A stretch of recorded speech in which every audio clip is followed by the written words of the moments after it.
الحمدللہ رب المصطفیٰ والصلاة والسلام علی رسولہ المصطفیٰ وعلی آلہ واصحابہ المصطفیٰ اما بعد فاعوذ باللہ من الشیطان الرجیم بسم اللہ الرحمن الرحیم۔ ناظرین، آج کا ہمارا درس شریعت احکام طلاق کے متعلق ایک اہم مسئلے کی وضاحت کرنا ہے۔ مسئلہ یہ ہے کہ اگر کوئی شخص اپنی زوجہ کو تحریری طور پر سنت کے مطابق طلاق دینا چاہتا ہے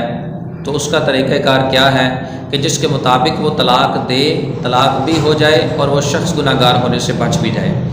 تو اس حوالے سے ملا نظام الدین و علماء ہند نے اس طریقہ کار کو بڑی تفصیل کے ساتھ بیان کیا ہے کہ اگر کوئی شخص اس طریقہ کار کے مطابق طلاق دیتا ہے تو اس کی طلاق سنت کے زمرے میں داخل ہوگی۔ مثال کے طور پر اگر کوئی شخص اپنی زوجہ کو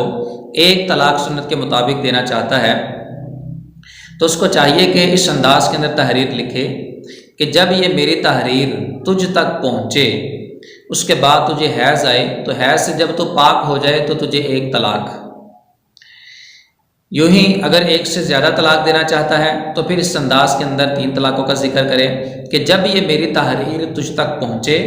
اور تجھے حیض آئے، حیض سے پاک ہو جائے تو پاک ہونے پر تجھے ایک طلاق، پھر دوبارہ جب حیض آئے پاک ہو جائے تجھے دوسری طلاق، پھر جب تیسری مرتبہ حیض آئے تو پاک ہو جائے تو تجھے تیسری طلاق۔ تو اس انداز کے اندر اگر کوئی شخص 3 طلاقیں دینا چاہتا ہے تو وہ اس انداز میں اگر لکھتا ہے تو اس کی یہ جو طلاق ہوگی یہ طلاق سنت کے زمرے میں داخل ہوگی۔ اور اس میں یہ بھی ہے کہ اگر وہ اس انداز کے اندر لکھ دیتا ہے کہ جب یہ میری تحریر تجھ تک پہنچے تو سنت کے مطابق تجھے 3 طلاقیں، تو اب بھی اسی انداز کے مطابق اس عورت کو 3 طلاقیں واقع ہوں گی، یعنی جب وہ حیض سے پاک ہوگی ایک طلاق ہوگی، جب دوبارہ حیض سے پاک ہوگی دوسری طلاق ہوگی، جب تیسری مرتبہ حیض سے پاک ہوگی تو پھر تیسری طلاق اس کو واقع ہوگی۔ اور اگر کوئی عورت ایسی ہے کہ اس کو حیض آتا ہی نہیں ہے اور اس کو یہ طلاق سنت دینا چاہتا ہے تحریری طور پر تو اس انداز میں لکھے گا کہ جب چاند مکمل ہو جائے، کیونکہ اسلامی تاریخ جو ہے وہ چاند کے حساب سے چلتی ہے، تو جب چاند مکمل ہو جائے تو چاند کے مکمل ہونے پر تجھے ایک طلاق، دوسری دفعہ جب چاند مکمل ہو جائے تجھے دوسری طلاق، تیسری مرتبہ جب چاند مکمل ہو جائے تجھے تیسری طلاق، یا اس انداز میں لکھ دے کہ تجھے سنت کے مطابق 3 طلاقیں۔ تو بہرحال یہ اس کا مختصر سا طریقہ ہے جس کو فتاوی ہندیہ کے اندر بیان کیا گیا ہے، لیکن اس کے اندر ایک بات جو قابل لحاظ ہے، وہ جو ضروری ہے وہ یہ ہے کہ اس دوران کہ جب اس شخص نے رکا لکھ دیا، اس دوران اس کو چاہیے کہ اس زوجہ کے ساتھ صحبت نہ کرے، کیونکہ جو طلاق سنت ہوتی ہے وہ یہ ہوتی ہے کہ طلاق رجعی دے، پاکی کی حالت میں دے، اور اس کے اندر اس نے اپنے زوجہ سے صحبت نہ کی ہو۔ تو جس طرح زبانی کلامی طلاق سنت میں یہ چیزیں ملحوظ رہتی ہیں، اسی طرح تحریری طور پر جب کوئی شخص طلاق سنت دے گا تو اس کے اندر بھی ان چیزوں کا لحاظ رکھا جائے گا، پھر اس کی جو طلاق ہوگی وہ طلاق سنت کے زمرے میں داخل ہوگی۔ اور آخر کے اندر اس حوالے سے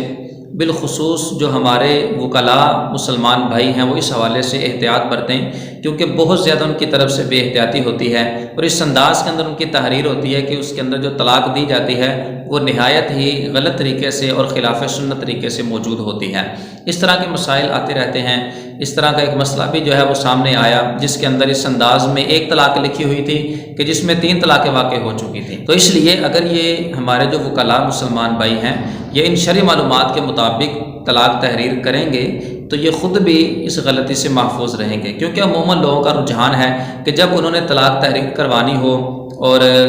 جو گورنمنٹ سطح پہ اس کی جو ریکوائرمنٹ ہیں ان کو پورا کرنا ہو تو پھر وہ وکلاء ہی کے پاس جاتے ہیں۔ تو ان کو چاہیے کہ اس حوالے سے اس چیز کی احتیاط برتیں اور جس انداز کے اندر علماء نے اس چیز کو بیان کیا ہے اسی انداز کے اندر طلاق کو تحریر کریں تاکہ ان کا یہ جو عمل ہے یہ شریعت کے مطابق ٹھہرے، اور جو طلاق دینے والا شخص ہے اس کا عمل بھی سنت کے مطابق ٹھہرے، اور جو اس میں ضروری چیزیں ہیں وہ بھی اس کے گوش گزار کر دی جائیں۔ اللہ تعالی ہم سب کو شریعت مطہرہ کے مطابق عمل کی توفیق عطا فرمائے، آمین بجاہ النبی الامین صلی اللہ علیہ وسلم۔